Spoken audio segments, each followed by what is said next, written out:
2 seconds of LRM fire. And of course, 100% would be getting rid of all 5 of your seconds.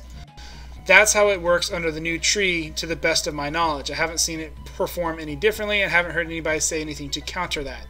So grabbing the left side of this tree, you can grab 60% off of it right away. Exactly. The left side of the tree is, in my opinion, the more powerful side of the tree. I go that way. I grab the Target Decay 1, even though I prefer the sensor range because it lets me see farther. The Target Decay has that straight down bar to Target Info 3, so it lets me save 1 node by dropping down that way. And in all honesty, I don't think a 7% sensor range, in my opinion, is worth spending an extra node. I could go sensor range 1, sensor range 2 to Target Info 3, but then I'm spending 1 extra node to do that, and I think it's wasted. I'd rather go Target Decay 1 to Target Info 3. Now you may notice you also have, right next to Target Decay, you have Target Retention 1. I think it's the only retention in there. Oh no, there's a second one. There's a second one. What retention does is it increases how long the enemy target will stay on your screen, the paper doll, basically your targeting data, when it moves behind you. Now I'm not exactly sure. I've got to Yeah, because this is what I'm wondering about. It doesn't give you a percent. It just says plus 200, 300%. It's range in meters.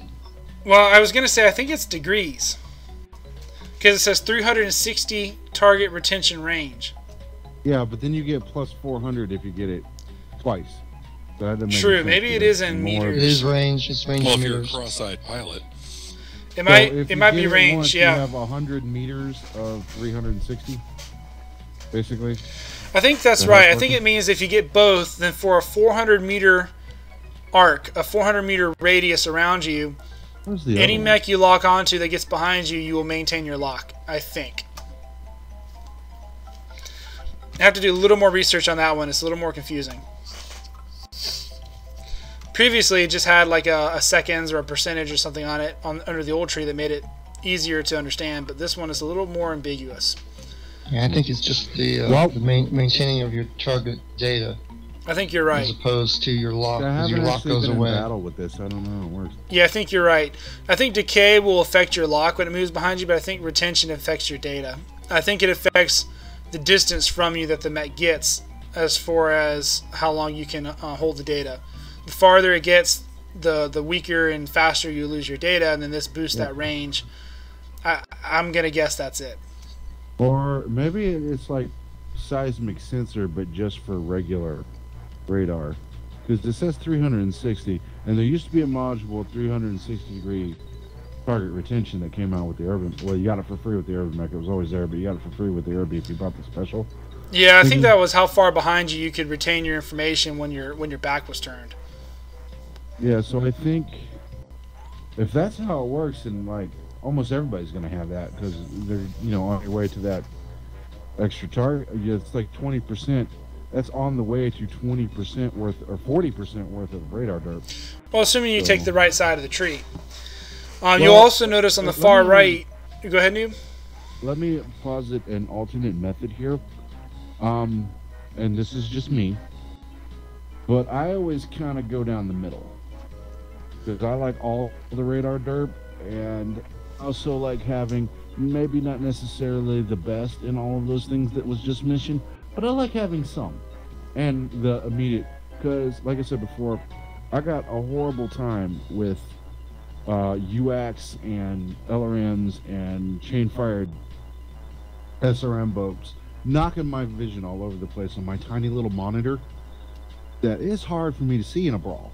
So I like having all of that stuff, and I like having the not getting shot, because I have a problem with street crows getting on my butt, and I have a problem with being the one guy that everybody wants to lure in my Urban Mech for some reason because I'm so fearsome. Like all the guys are like, "Hey, LRM boats, concentrate on Noob in his Urban Mech."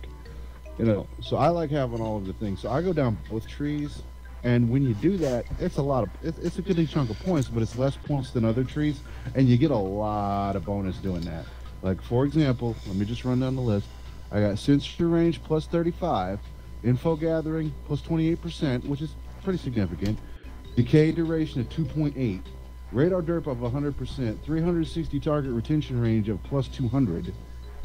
You know, all that from going down both sides. Now, granted, I gave up some other stuff, but then again, this is one of my mechs I didn't invest in any firepower quirks, so I had it to spare. Just an alternate method people can. There's nothing wrong with that, particularly since you run urban mechs, you could really benefit from that. I find it depends on the mech and the function. So, like Target Decay, for example. And the weapons you want on it. Exactly. See, I find Target Decay is really only useful for mechs that have lock-on, or mechs that do a lot of chasing. So, like, if you're pursuing somebody through the city, you're not going to really have line of sight. Having him on sensor for longer will let you see where he's heading, so you can cut him off. I'm chasing locusts because I hate locusts. They're the worst thing ever. So it could help in those two situations. Sensor range, I find, is a I don't want to say useless. It's always good to pick them up before they pick you up, but it's not one of the more beneficial ones. The reason why I say that is because, especially in light of the recent target info gathering quirks, nerfs, I mean, it can take a long time to pick up data at long range, and the longer the range, the longer it takes to get the data. So while it's great to have that as a bonus to see where the enemy is coming from sooner or to pick them up, you're not necessarily going to get much from it other than a ping, oh, they're over there. And if you're in a light mech, that's very helpful because you're scouting anyways, and that'll help you pick up the enemy. If you're in a mech like an assault, for example, I find it's kind of useless. I mean, generally speaking, your faster moving mechs will have already sniffed out the enemy before you get there. What about the sniper mechs? How do you think this combination will work? Sniper mechs, I think target info gathering and sensor range would probably be a good combo for sniper mechs, along with the advanced zoom on the right. It says +1. That just means you get one advanced zoom, which gives you the 4x, and that's really all there is to it. Yeah, it just buys you the box. Yep. You'll also notice you've got seismic on this tree, and it says +100. That's 100 meters. Each one you get increases the range of your seismic by 100 meters. ECM, it says, is 22.5%. Also good for scouts. Yep. Can I interject on the sensors? Do what, Berserks? You're in here now? Yeah, can I interject on the sensors? Yeah. He speaks. I would say that I speak. I would say Berserk, the back your sensors... mic away from your face a little bit, buddy. You're a little too close. Is that any better? A little better. Sorry, I had it turned up way loud for... Yeah, you had it turned up way loud, and you had it moved away from your mouth. It was like you're talking to a fishbowl. Well, I'm talking on my laptop or whatever. Yeah, so I found that the sensors is a lot better for scouting. It's not really that great for snipers, because snipers tend to have a small window of opportunity. A medium range for skirmishing is pretty good, or the target info gather is very good. You tend to have larger windows of opportunity to gather target information and to target mechs. But at long range, snipers tend to have very small windows of opportunity to actually shoot the mechs. I disagree with that a bit as somebody that plays a sniper a lot. I mean, the other night I got 1,400 damage and a Kit Fox sniper with 2 PPCs, just because I was staying mobile and I was hammering the enemy over and over and over while they brought it up and fought all together. Yeah, but there's part of the thing right there. You're staying very mobile. Most people take snipers. They run heavies or assaults that pack a lot of long range. Yeah, and they'll sit in one spot with like on a hill with Overwatch below them. My point with that is if you're going to be a sniper and you're going to be a good sniper, this is going to help you. If you're not going to be a good sniper, you're just going to kind of camp in one spot and just chill, it won't really help you. And you're definitely right on that. But it comes down to the player style and their loadout and what they want to get out of it, ultimately. There's no right or wrong answer. Just personal preference and is really all there is. And, yeah, it's like I said, the difference between me and Nightmare. Nightmare is in and out. He's really good at picking up targets quickly, whereas I have 42-year-old eyes and reflexes from the 70s. So not so much for me. So I like to stay looking at the enemy so I can still keep shooting at them, and I tend to not burn as much because I don't. And the ECM had a 90-meter radius to cover your friendly allies. Well, that has been decreased now to 30% of the 800. So I think that's, yeah, it doesn't go all the way to 15, you're right. So that's going to be a very small amount for each one, but if you can get a bunch, it will definitely decrease the heat you generate. So if I've got a perfect example of this heavily, you know, when you're done. Okay, so what I was going to say is, if you remember when we were talking about heat and heat cooling in the operations tree, if you don't want to invest quite as heavily in operations, you want to fudge on that a little bit, pick up more weapon quirks. As you're picking up the weapon nodes, you can grab some of these heat gen nodes and decrease the heat that you're generating there. And what that will do is it will actually let you decrease your generation while increasing your cooling and have roughly the same heat efficiency as a result, have the same overall effect, while letting you pick up more weapon nodes as side nodes rather than operational nodes as side nodes. In addition, you've got your high explosive. That's going to increase the critical damage dealt by your SRMs by 7.5%. You can get that twice, boosting it to 15%. LRMs too, right? LRMs too. I said SRMs because that's what I'm used missiles. to using, but it is all missiles. Your missile spread With there. The racks, all missiles. Yep, anything that has the missile icon impacts every missile type weapon in the game. Everything with a little laser icon indicates every beam or energy weapon in the game. Lasers, pulse Shit, there's 4 lasers. laser durations. Huh. Every one that has the triple Sorry. bullets, your ballistic, will impact every ballistic, except for the ones that specifically state certain weapons. We'll get to that in a minute. So back to the missiles, you've got your missile rack that increases the amount of ammo that you have per ton. If you highlight it, it tells you how many extra rounds of ammo per ton you get. So if you have a mech that's ammo limited, that can help you out a little bit. Comparing that to ballistic, magazine capacity has the same effect. It will boost your ammo per ton for ballistic weapons. And then of course your missile spread decreases the spread of your missiles as they're launching, so it makes them hold a tighter cluster. Comparing that to ballistic, LBX spread has the same effect. It decreases the cluster size, makes it a tighter cluster, more concentrated damage. Unique skills that are in ballistics that are not in missiles. Your Gauss charge, you can pick that up twice for a total of 1 extra second. What that does is it lets you hold your charge by a half second longer, 1 second longer if you pick up both of them. You have your UAC jam chance that decreases the chance of your UACs jamming. And that's it for ballistics. Under your laser, Sorry. what new? I forgot you had mentioned magazine capacity. Yeah, I mentioned that along with missile rack together. Under energy weapons, you have your laser duration. That's the only unique skill there. What it means is that your lasers have a shorter fire time, a shorter burn time.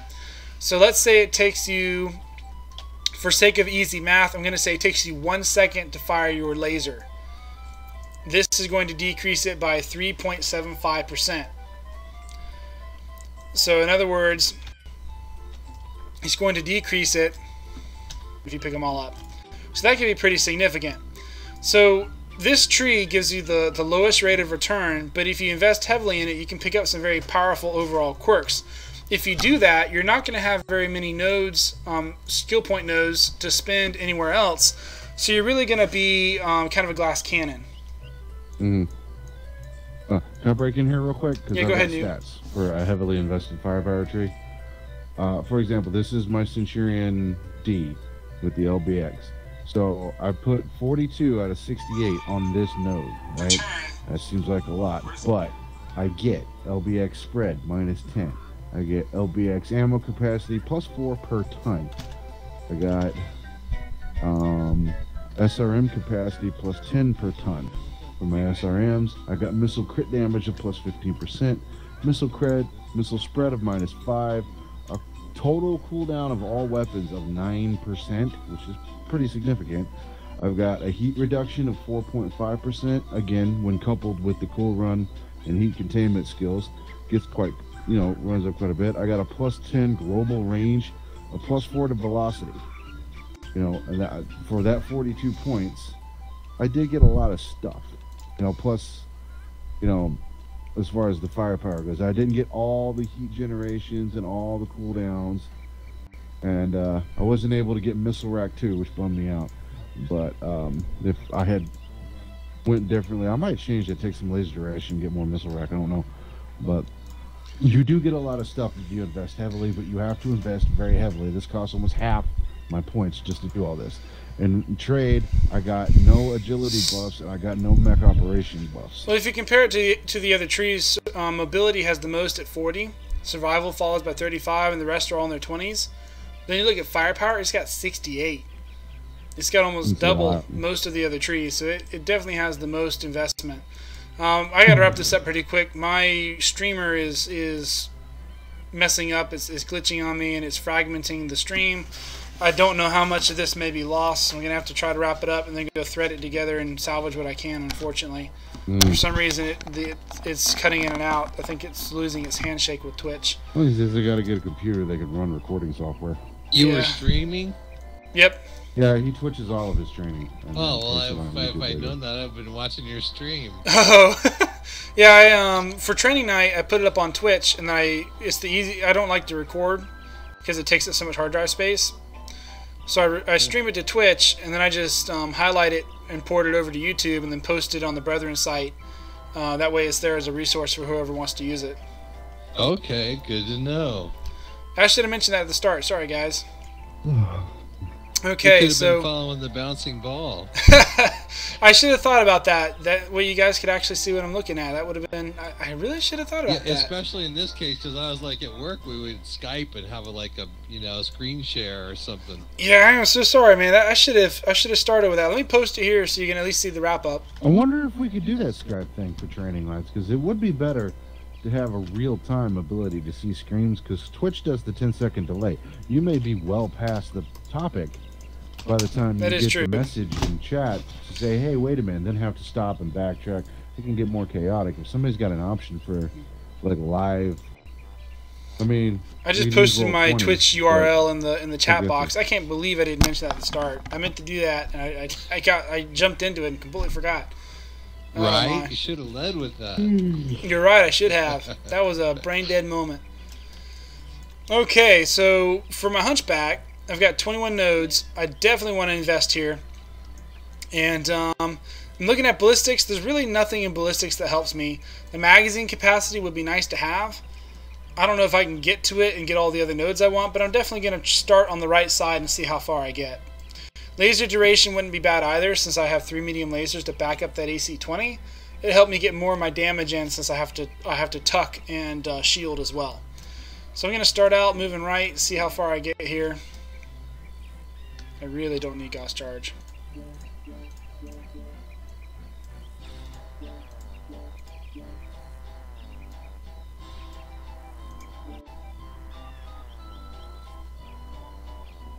I still got 11. I can get it. Cool.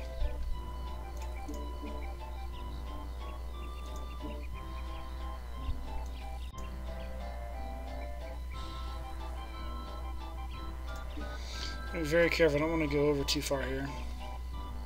And I would like to mention, while he's distracted with finding his own crap, like the Centurion D example is not an Alpha Strike mech. Like the weapons that they have, I mean, the missiles and the lasers work out, but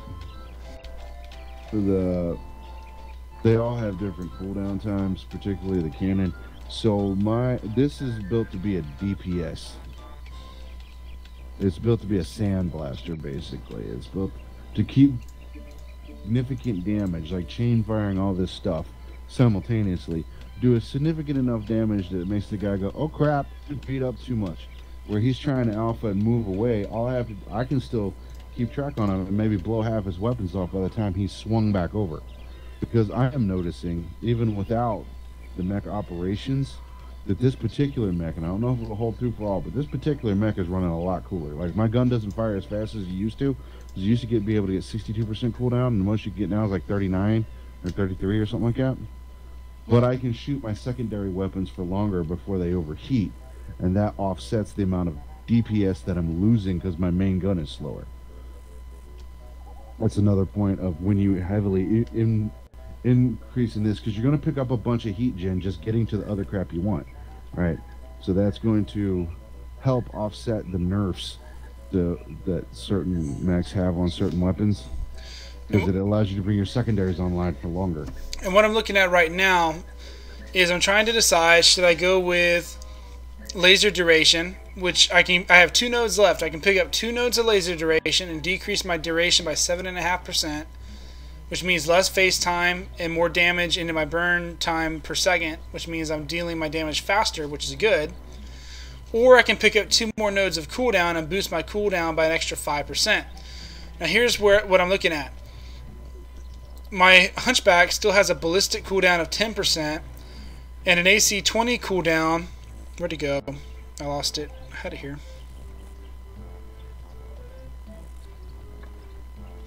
Alright, let me take it back. I think it's just a ballistic cooldown of 10%. I thought it had an AC 20 on it. No, wait, here it is. 10% each. So if I put an AC 20 on this, the ballistic cooldown and the AC 20 cooldown stack for a 20% cooldown rate.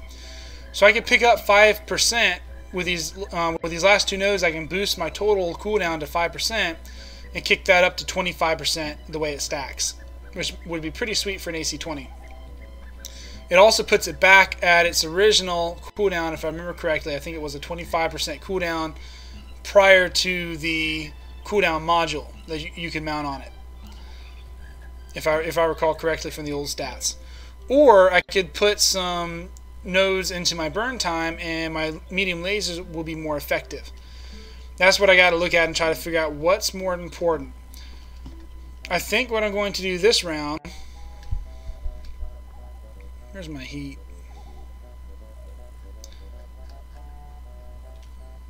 Heat management's a 1.46, so it's not quite as efficient as it used to be, if I remember correctly. I think it was like a 1.48, but it's still pretty close. So with my old heat management, I could overheat with 3 medium lasers and an AC 20. But that was if I was firing very quickly and sustained over long periods of time. I almost just undid my skill tree. That would have been very bad. I think what I'm going to do is I'm going to experiment a little bit. I'm going to take the laser duration and see how that impacts it. The reason being is I have already gone the cooldown route before under the old skill tree. I'm very familiar with it. So I'm going to experiment, see how the laser duration affects this Hunchback's performance. I can always, I'm going to jump into the next part now, I can always come back if I don't like it and remove the laser durations and replace them with the cooldowns. We'll jump into that a little more in detail here in a second, and that'll be pretty much our wrap up. So, any questions on the weapon tree? Yep. Everybody good? Okay. If you guys like your mechs, hit apply changes. It'll ask you for a confirmation telling you how you're buying it. In my case, it says total cost 91 skill points. I'm going to hit OK. Boom, I just bought it. Okay. Now, let's say that I want to go with the extra cooldown instead. I can unequip a node by clicking on it. So I'm going to unequip laser duration twice. And now I'm going to go unlock the new skill node. Boom, like that. So now I need to go spend 2 extra skill points in order to buy those nodes. I'm going to go ahead and do it for the sake of this training video because I've already got so many nodes. I don't mind throwing 2 on this. I'm going to add 2 of my general skill points here. 2 of them just were added. I'm going to apply changes. I now have 93 nodes in this Hunchback. I can only activate 91 at a time. Alright, so now to demonstrate how this happens, I'm going to change my cooldowns back over to my laser durations. So I'm going to click on the cooldowns to get rid of them. Now I'm going to look at my laser durations and voila, it says laser duration 400 GXP or 400 XP. What does that mean? It means that for 400 XP points, I can re-enable that node. So in other words, for half of my XP cost, I can reactivate it. I bought it, I own it, now I reactivate it for a discount basically. So I'm going to put that down for XP. I go to check out and it won't let me check out because it says I have 0 XP. So now I have... buying movies on Amazon. Do what? Like buying movies on Amazon. Yeah, kind of. So now I'm going to come up here. I'm going to hit Convert XP. No, that is incorrect. That's converting GXP. Hang on a sec. Here, I forgot. So underneath your Add SP and your View Ledger buttons, it says Transfer Historic XP. It's a little blue bar. If you click it, it hides it. If you click it again, it shows it. It'll show me how much historic XP I have on my Hunchback 4G and how much I have specifically on that one chassis. So if I have multiple Hunchback 4Gs, which I don't, but for the sake of argument, let's say I have multiple ones, and they refunded all that historic XP to me. They refunded all the XP I had as historic XP. It means that even though I may have 2 or 3 Hunchback 4Gs, this is the giant pool from which I can draw for all 3 of them to apply it towards them. You have to remember, under the old system, you only mastered a chassis variant one time. I have 2 Centurions. I don't have to master both of them. I just mastered them once, and both were mastered. Under this new system, I have to master them both individually. So because of that, PGI decided to let us decide how many experience points, your historical experience points, you wanted to put on each chassis. So you can put in that little box exactly how much you want to transfer. So since I need 800 to re-equip these 2 nodes, I'm going to transfer 800. 800, not 8,000. Then I'm going to hit transfer XP. It asks me for confirmation. Voila, I now have 800 XP. I'm going to apply changes. There's the confirmation, and boom, these are now there, and my cooldown nodes, which are owned, are now deactivated. And that's all there is to that. So Newbie had a question earlier about converting to GXP. I'll cover that as GXP into skill points. Right, I will cover that last. Before I do that, is everybody clear on all the skill tree stuff that I covered up to now? Yes. Any questions, comments, last minute items? Doing awesome. Oh, thank you. I wish my stream was, I was looking at it, it's divided itself up into 4 videos, so I'll have to try to thread those together somehow, but I'll definitely get it up on the site over the weekend. Alright, so going up here to convert XP, at the top right corner of your screen, where it says current mech enhancements, is right next to that. You're going to click that button. That will bring up all your mechs that have XP on them. Okay? Mine looks a little weird. A quick explanation. When I was playing around with this, I forgot how that works. So when I was trying to convert skill points over to it, I accidentally converted 91 XP over instead of 91 skill points. That's why the 2 mechs that are showing there each say 91. The Timberwolf S has over 3,000 because I took it out for 1 round to test it, and that's how much XP I earned in that round.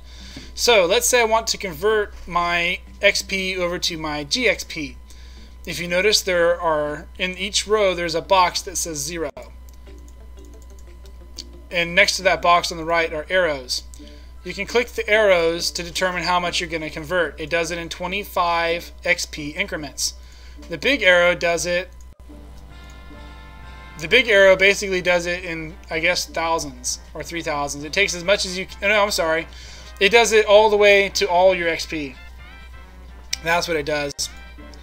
So, like, since it only does it in 25 XP increments, if I hit the right arrow for my Timberwolf, which has 3,024, it will take it straight out to 3,000. Because I'm 1 XP point shy of 3,025, it will only take it out to 3,000, and then it's going to leave 24 XP on my mech. Does that make sense? Yes. Okay. By the same token, since I have 91 XP on my Stormcrow, if I hit the far right button to put all of it on, it's only going to take 75. It's going to leave 16 XP behind, since it only does it in 25 XP increments. You can hold the button down if you want to select a certain amount, and it will select a bunch very quickly for the smaller arrow. Or you can click it. I recommend a moderate pace. Exactly, at a moderate pace. So you have a lot of control over it, but it's always going to be in 25 increments. The reason for that is because 1 MC is equal to 25 XP. Except for when PGI does their double conversion weekends, and then you can get 50 XP for 1 MC, which is pretty sweet. So, but that's how you convert your XP to your GXP. I thought you could convert your historical XP to GXP, but it looks like you have to actually put it on the mech first, and then you can convert it. You also have this handy dandy convert all button. You can click on that, and it automatically takes, for every single one of your mechs, the max amount that it can convert. And you have the revert button, which you click, and it reverts everything to its natural state. Crap, man. I just lost. Can you tell me how to get that back up? Yeah, the top right corner where it says current mech enhancements on your cart, it says convert XP. Click that. Does this cost money or? Yes, it does. It costs MC. To convert the GXP. Yes, if you want to take your mech's XP and convert it to GXP, it's going to cost C bills. And if you look at the bottom, it tells you. So I'm going to hit convert all. If I do that, I can convert 3,150 XP over to GXP. Okay? So 3,150 XP will become 3,150 GXP. It will cost me 126 MC to do that. Clear as mud? Oh, I'm going to have to buy a lot of MC. Okay. GXP. Alright, and I think that covers everything I wanted to go over tonight. Can't think of anything else I'm forgetting here. You guys have anything that you want to add? Questions, comments, anything like that? No. Yeah, I will say that MetaMex does have a breakdown of some of the best skill tree layouts too. You might want to look at that. Yes, if you want to look at that, the people that do that will definitely have some very good layouts, some very good recommendations. I'm kind of a freestyler. I like to do my own, so I hate to look up their website because I feel like I'm copying. But you know, it's to each their own. It doesn't matter. I certainly don't care how people get their trees done, and guides help. I mean, I'm telling you guys how I prefer to do it right now for my Hunchback 4G, but that doesn't make it the right way, nor does it make it the meta way. It's just how I want to run it. So I encourage you guys to explore, investigate, you know, try it out, see what works for you. And it doesn't mean the meta way is the right way either, but you know, more of a guideline than a. We're pirates. They're more like guidelines. Yeah, for new people like us, you know, it kind of gives you a reference. It's very good for new players that are getting their feet wet. I definitely agree with that. And to be honest, you're probably better off following that until you have a good handle on it than to try to blindly figure it out on your own. A lot of people will wind up wasting nodes and wasting time in that process. And just to give you guys an idea of how my skills broke down, I have 23 invested in firepower, 21 active. Okay? That's the only one where I have extra nodes because I bought those 2 extra nodes for the sake of a demonstration. All the rest are active, the exact same number as are purchased. So under firepower, I have 23 purchased, 21 active, 26 in survival, 28 in mobility, 10 in sensors, 6 in auxiliary, and how did I wind up with 0 in operations? That's how I screwed up right there. No, I actually did that on purpose on this one. Well, that's why my heat management was a little off. That means your mech's not even basic right now. Pretty much. I'm looking at it right now. I don't have my cool run. I don't have my heat containment, which are really the only 2 I wanted out of it. But you know what? My heat efficiency is 1.48. I'm not going to quibble over that. I messed up, but I came out with something pretty sweet by accident, so I'm going to stick with it. This skill tree is awesome. Yeah, it's like you can take the exact same 2 of the exact. People might be buying multiples of one mech because respeccing is kind of a pain. So they might buy, if it's inexpensive enough, they might buy more than one Centurion A. Because maybe they want to try that Gauss gun brawler situation that Molten Metal put on his channel. And then they would spec that one for, you know, that way. Or when medium range missiles comes out, you can respec it for more missile capabilities they might not have had already. See, my heat gen is a -3% for all my weapons, which isn't a lot. But when you think about the fact it's across all my weapons, I got 4 weapons, that basically means I have a -12% heat generation if you really stop to think about it. 4 weapons of different types? It's for all your weapons. Doesn't matter what type.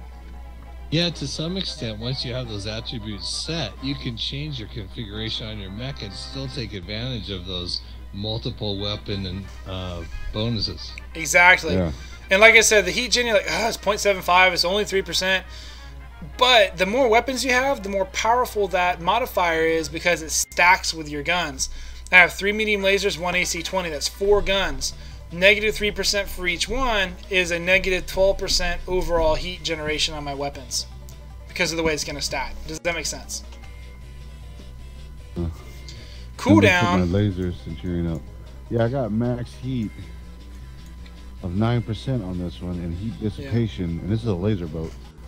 So 4%. So Cool Run would let my mech cool off 10% faster. So when you think about it that way, I'm going to generate heat at 12% slower in terms of aggregate, or I could invest heavily in Cool Run, and my mech would cool off 10% more quickly. You got to kind of weigh it in both hands. Which one's better? Now, I haven't actually tried comparing them. This, like I said, this came out as an accident tonight. I was actually meaning to invest more heavily in operations and messed up. But when I actually look at my mech's heat efficiency, it's actually very good. It's actually about on par with where it previously was. It's 1.48 or 1.46, and I'm pretty sure I had it at 1.48 previously. So when you look at it from that perspective, losing 200ths is nothing, particularly when it's almost 1.5, which is almost heat neutral. So from that perspective, I gained a lot investing in the firepower tree, more than I anticipated I would, and still kept my heat efficiency about the same. So that's where the playing around with it comes into it. You really need to kind of sit down, mess around, figure out what works for you, and but whatever you do before you actually go to save it, make sure you check that cart. It will list all your skills, so make sure you check it before you buy. And with that, training night is complete. Thanks for joining in, guys, and I'm gonna host it every Friday. It's been a little sketchy in the past because of my personal life schedule and all that kind of stuff, but work has settled down. Everything's working out to where I think I can offer it at 9 o'clock Eastern time every Friday like I used to. So I'm going to start sending out invites every week, and it's completely voluntary. I mean, we in the Brethren, of course, we don't require mandatory attendance. It's just there as a resource for those that want it. Just checking the website every 3 months. That's all I'm asking. Log in every 3 months. And not extreme. If you can't make it to training night, I always record training night and I always post the video afterwards. So I actually have a playlist of training night videos that you can also access, which will show you all the historical information that we've gone over. And those videos include like how to move your mech, how to torso twist effectively, how to use cover, how to do 4v4s, how to command a lance, how to command a company, how to 1v1 each other. Yeah, we need more of those. We need more shot callers. Yeah, how the crit chances work in the game, the crit system, how the heat system works. We've covered virtually everything, and those videos are all archived, and they're all there for whoever wants to watch them. And I have them all in the training thread, which I will bump tonight before I go to bed, so that if anybody wants to check it, they can. And with that, I think I'm fixing to sign off. You guys have any last minute things for me before I go? Yeah, no, just for the group. But speaking of things incoming, I got a job today, starts in a couple of weeks, so I'm expecting to be able to restart the Wacky War Games on Monday instead of Wednesday, and or maybe Saturday. I don't know, I haven't decided yet. Those are my days off for around my birthday, which I'm pretty sure I'm going to have off. So look for that. There'll be prizes for the competitions, and awards will be handed out, so you can figure out somebody to do the graphics on them. And I will be after that, because I had to skip last year's Boom Boom Bash because I was broke as fuck. But this year I'm gonna have a job, so I will be able to host events. What the War Games was a monthly event where I had various ridiculous rules that people had to follow in order to win, and the winner would get a prize of some type.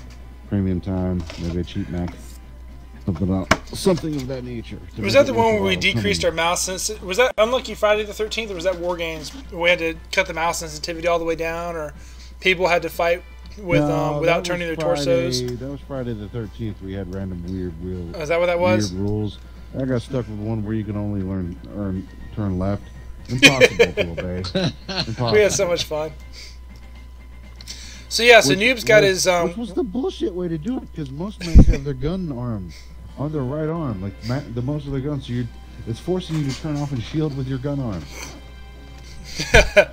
Well, like Noob said, he's got Wacky Wednesday coming out soon. I've currently restarted Trekkie Night, which is every Thursday night at 8 p.m. Eastern. And now we've got training night going again at 9 p.m. Eastern for MechWarrior. So for those that play Star Trek Online, Thursday nights we get together. The Brethren has 2 fleets, 1 Federation, 1 KDF. And we grind marks, missions, whatever, fly our ships around and blow stuff up. Of course, you've been here now at training night, so you guys all know what that is for MechWarrior. I'm hoping maybe Monday or Tuesday we'll start having a Ghost Recon Wildlands or maybe a Tom Clancy Division night, something like that, where we play a Tom Clancy game. And that way we kind of have something each night so that, if people can't make it to one night, they maybe can make it to another night kind of thing. And try to get a little more Brethren presence across multiple games to expand our base, while also providing more activities for the members. And I'll probably be prominent in getting those started since I have most of those games. Anyways, we're also looking to sorry to cut you off, but we're also looking to branch into Star Citizen as it progresses in its development, and probably the BattleTech game as well from Hairbrain. Oh yeah, but I believe there's already a guild, a Brethren guild in. Yes, Star Citizen. One. So if people have an interest in that, you should private message Two Cats over the messaging system on the website. Yeah, he's kind of heading up our Star Citizen side of things. So Two Cats will probably lead that. I'm going to lead Star Trek. Noob is leading MechWarrior. Me and Lord Kern will probably lead Wildlands together. And that's really only 4 people at a time anyway, so it's a smaller game. Same thing with Division. And then BattleTech, we'll probably tie BattleTech to MechWarrior, and the High Captain Noob will probably lead that as well. Well, they are using the same graphics assets for most. Yeah, pretty much. Anyway, so big things coming up. Hoping to revitalize some stuff by getting our schedules back in order and our events offered again. And as far as other Brethren events, we just had the Rumoff. We probably have another Summer Gremlin Heat Challenge coming up, which will be fun. For those of you that haven't done that before, it's a game where everybody takes assault mechs and you go to terra firma and you have to stand in the lava and shoot at each other. And it's kind of fun. I don't think you're allowed to use cool shots, and very quick. It's a blast. I mean, we got a video up from last time. Whoever blows up last wins. Yep. And in October we have the Dash and Bash. We did it early this year, but that was really not that we did it early this year. It's that we were extremely late doing it from last year. So we'll have it again in October. I've kind of taken over that from kissing cousins with the Rumoff. Yeah, and I kind of taken over doing the Dash and Bash from Jason since he's got some real life stuff that's got him busy. But for each of our events like that, we typically offer prizes. Depends on who's hosting it, what can be offered. But sometimes it's the nice mech packs. Sometimes it's premium time. I like to offer lots of prizes, so I tend to offer lots of premium time, lots of different codes. Or if you don't want premium time, you can get a mech of similar value. And it's just a lot of fun. So, definitely check the website. If you haven't been doing it a lot lately, definitely check out the Brethren website and watch for the updates as we approach those things. And with that, I really am going to go to bed this time, guys. It was a lot of fun. You said you're going to be on this weekend? Oh, I will definitely be on this weekend. I'll be grinding Star Trek, and I'll be grinding MechWarrior. I'll be doing Star Trek because of the event going on this weekend, and I'll definitely be doing MechWarrior because of the skill tree. Alright. Yeah, I just wanted to be able to holler at you about some ideas in the ass. Sure. Come on. Yeah, I'll be on tomorrow night. Yeah, super secret high council business. 10-4. Did LC get into your hooch again? Not that I'm aware of. Why is the door open? Forget I said anything. Alright, guys. Hey, if there's any left.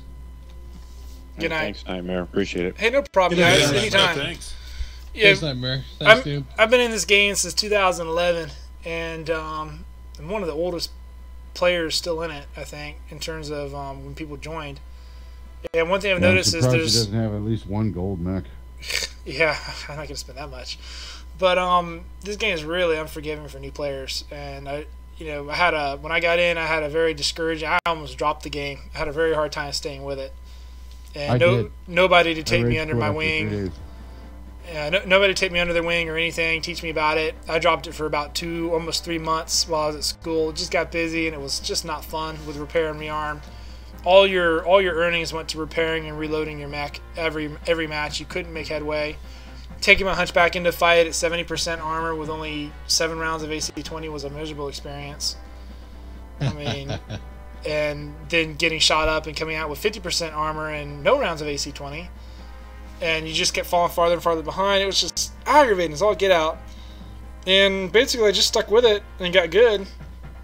But if somebody just been there to make it easier, it could have been so much more fun early on. I played that era. Oh, you did? You bet. Cool. You don't meet very many from that time. I've been in MWO since the alpha. Sweet, man. There aren't very many of us left. A lot of us have quit. See, it almost kind of sounds like the name Nightmare. Yeah, a lot of people ran away from the skill tree update. Yeah, but it's like that wasn't as big as most of the feedback I'm seeing on the forums isn't because the skill tree itself is bad, but because they're not accustomed to it and they don't want to spend time releveling their mechs. It's like, come on, they've man. balked at every major change. Yeah. Right, we fear change. The last 2 years. Well, it's the same group of people that killed Infotech and that killed the energy draw system. I mean, instead of taking it and saying, look, this is what's right, this is what's wrong, let's fix it, let's just kill it with fire. And you never get any progress. Because they never say, let's at least get something going and work on it. Let's just kill it. I don't even go to the forums on that MechWarrior Online site because it's the most negative experience I've ever seen. It's soul crushing. Yeah. If I was a dev, I would never look at that site. They never do. They use Twitter instead. They don't. They put poor Tina up to it. She's the community relations lady. Oh, and yeah. they put her Tina up to it, and she's pretty good at it. I will give her full kudos for handling people well. But I feel so bad for her. She's so nice. You don't want to say anything mean to her. Yeah, it's like she's so nice and charming. Everybody wants to be nice to her. But at the same time, it's like that poor lady has to read all these forums every day and then deal with these people. That's gotta be miserable. You must drink a lot. All right. Good night, guys. I'll catch you over the weekend. Good night, guys. All right. Good night. Bye. Take it easy, man. Alright, with that, I'm going to go ahead and end training night here. Hope you guys enjoyed the video. Hope it was helpful, too. And if you guys got questions or anything, you can definitely PM me. You can do it on Engine or you can do it through MechWarrior Online. My user tag in both Engine and MechWarrior Online is Nightmare1, just like my in-game name. I will definitely reply, although it might not be immediately. If I'm at work, I'll have to wait till I get home. Anyways, this is just my personal evaluation of the skill tree. It's not necessarily right, it's not necessarily wrong, but it is mine, so that makes it special. Have a good night all, and I'll see you on the battlefield.